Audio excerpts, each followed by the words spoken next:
L'innovation, c'est crucial. C'est un catalyseur et de la croissance et ce dont on a parlé ce matin.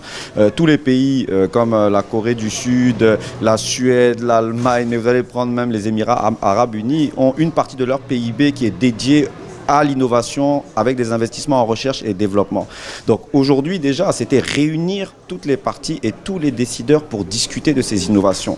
Et la question que vous posez est très pertinente, effectivement. Est-ce que c'est un événement comme un autre où on vient, on discute, on prend des photos et on part, ou est-ce qu'on va chercher à contribuer et à pérenniser ce qu'on a fait? C'est évidemment ce qu'on compte faire de manière très très simple. Si vous avez vu, en fait, on a réuni déjà les 3 premiers panels. Cet après-midi, on en a 2 autres. Et ces 3 premiers panels étaient très concrets. Et il y a eu des recommandations qui ont été faites pour pouvoir avancer dans l'innovation. Ça a été des discussions très pragmatiques. Donc, à la fin de cette journée, en fait, on fera une synthèse de tout ce qui s'est dit. Et comme en plus, on a eu des personnes du secteur public, du secteur privé et de la société civile qui se sont exprimées, on a les points de vue de chacune des parties prenantes. Et on va, au sortir de cette discussion, faire un genre de livre blanc, 5 à 10 pages, avec les grandes lignes de ce qu'on recommande pour que la Côte d'Ivoire puisse vraiment prendre la direction qu'elle doit. Et on compte sur vous, les journalistes, pour ensuite relayer de manière efficace cette information.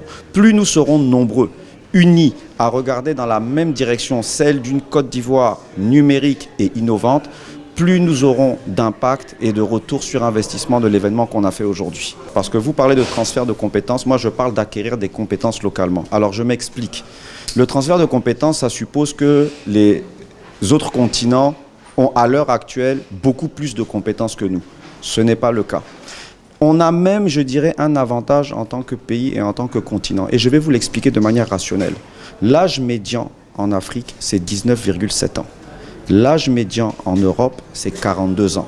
L'âge médian aux États-Unis même, c'est 38 ans. Donc vous voyez, quand on parle de toutes ces technologies, quelqu'un qui a 19,7 ans, vous n'avez pas besoin de le déconstruire pour le reconstruire. Son mindset, on peut le formater directement de la bonne façon. Alors que quelqu'un qui a 40 ans, pour lui apprendre comment il doit réfléchir, on doit déconstruire et ça prend plus de temps. Donc là, en fait, et c'est pour ça que c'est important, notre jeunesse aujourd'hui peut bénéficier de cette accélération-là de la transformation parce que nos jeunes peuvent apprendre plus rapidement que la population de l'Europe et la population des États-Unis. Donc vous comprenez, c'est logique. Mais par contre, il faut que nos jeunes soient concentrés sur les bonnes choses. Je ne vais pas dire qu'aujourd'hui, en Côte d'Ivoire, des fois, on est un peu déconcentré quand on est jeune. On pense à des choses qui ne sont pas réellement les vraies problématiques et là où on doit aller. Donc, ce genre de sommet où justement la jeunesse vient, elle se rend compte des opportunités immenses qu'il y a. Et il faut démystifier la chose. Il faut arrêter de se considérer comme des victimes. À un moment donné, le président de la République a dit « le numérique, c'est un pilier » de sa stratégie de développement et de croissance nationale. Et c'est quelque chose d'extrêmement intéressant parce qu'en réalité, si vous regardez même le concept global, c'est là où nous, on doit aller. On ne doit pas avoir peur du changement. On doit embrasser le changement. Les autres n'ont qu'à avoir peur. Nous, on n'a pas le temps d'avoir peur. Pour nous, l'opportunité est supérieure au risque. Ça ne veut pas dire qu'il n'y a pas de risque, mais ça veut dire que nous, où on est à l'heure actuelle, nos réalités, là, l'opportunité est supérieure. Et donc, on n'est pas à un transfert de compétences. Si tu commences à demander un transfert de compétences, c'est que tu as déjà échoué. Tu as déjà échoué parce que ça veut dire que les autres ont une compétence que tu n'as pas. Par contre, là où je suis d'accord avec la question qui a été posée, c'est que si nous attendons de manière attentiste, assis, à nous parler de choses qui n'ont rien à voir avec ce dont on doit parler à l'heure actuelle, on va prendre du retard et on ne pourra plus jamais le rattraper. Et à l'heure actuelle, dans le monde, la transformation qui est en cours, on parle d'intelligence artificielle, ça impacte tous les secteurs d'activité. Il n'y a pas un secteur d'activité qui peut dire qu'il n'est pas touché ou il ne peut pas bénéficier de ces changements-là. Et donc aujourd'hui, quand vous regardez toutes les opportunités que nous, on a en Afrique, on peut développer des modèles qui sont propriétaires aux Africains et non pas aller répliquer des modèles européens ou des modèles américains. Donc quand moi je regarde le nombre d'opportunités qu'il y a et que je vois la révolution qui est en cours, on peut transformer toute l'économie. Maintenant, je vais vous donner un chiffre. PricewaterhouseCoopers a sorti un rapport très simple. La contribution de l'intelligence artificielle, là, c'est des chiffres qui vont vous faire mal à la tête, c'est 15,7 trillions de dollars d'ici 2030. Le PIB de la Côte d'Ivoire, là, de mémoire, c'est 70 milliards de francs CFA. 70 milliards de dollars. Oui, c'est ça, 70 milliards de dollars. Donc, quand vous regardez la contribution de 15,7 trillions de dollars, on a un moyen de rattraper le gap de manière très rapide. Mais encore faut-il qu'on embrasse la révolution qui est en cours. C'est ça qui est important. Et le secteur informel, les petits métiers et tout là, ce sont des métiers qui peuvent être adressés par ça.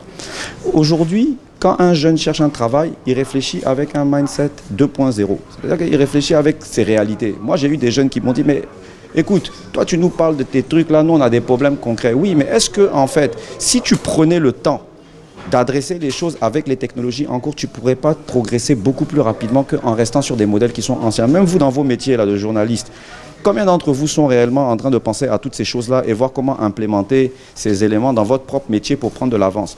On est à un moment prométhéen. Prométhéen, ça veut dire quoi? Ça veut dire que, en fait, même vous, en tant qu'être humain, là, vous pouvez rattraper le retard que vous avez sur des multinationales en utilisant des outils et en étant plus rapide que les autres. On a eu l'occasion ce matin d'entendre les banques et les assurances. Vous avez entendu le discours qu'il y a eu et les explications. Il y a beaucoup de choses à faire. Maintenant, nous, en tant qu'Africains, là, on ne doit pas regarder l'Occident. On doit s'approprier ces choses-là et aller de l'avant. Et moi, ce que j'ai voulu aussi dans ce sommet-là, c'est vous montrer qu'il y a des intellectuels en Côte d'Ivoire. Il faut arrêter de croire que les intellectuels viennent de l'extérieur. Il y a des intellectuels qui sont ici. D'accord ? Quelle que soit leur couleur de peau, quel que soit le truc, ils sont ici. Il y a des intellectuels ici. On a des gars de chez nous qui sont capables de produire du savoir. Et c'est eux qui doivent être vos modèles.